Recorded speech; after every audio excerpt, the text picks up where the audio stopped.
Hello everyone, I'm Gungun and today I'm going to have a talk about biology in space. As a curious kid, when I look at the sky, I often wonder what it encompasses. The curiosity to know more about what is beyond the sky and if life exists is a question I care about. This forms the essence of my interest in biology in space. Some may ask, why even bother finding out even if life is there in outer space? The essence of studying that life exists or not is to see if another planet like Earth exists out there. It is hence important to conduct biological experiments in space to find out whether humans can live, and if they can, for how many months or years or even days. How would they sustain life in alienated conditions we know so little about? Research in space biology aims at answering basic questions to understand the role of gravity on any form of life, as well as the effects of outer space on life. Current experiments have been done with most forms of representative life, like plants, animals, bacteria, and other forms of life.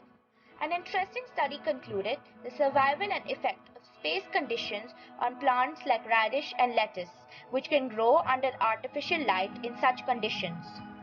Another interesting attribute is understanding the effect of chronic exposure and cosmic radiation on plants, and this has shown that it can alter their genetic material, thereby leading to disadvantageous effects. Another wing of such experiments involves studying how model organisms behave and survive in space. Many lower organisms, primates and non-primates, have been used for such validation experiments. But before we speak about that, since rodents are extensively used in biological research today, it is essential to understand why we use rodents, because, to be honest, they look nothing like us. So how are they even similar to be considered as a potential in biological experiments? Rodents are used as models in medical testing because their genetic, biological, and behavior characteristics closely resemble those of humans, and many human characteristics can be replicated in mice and rats.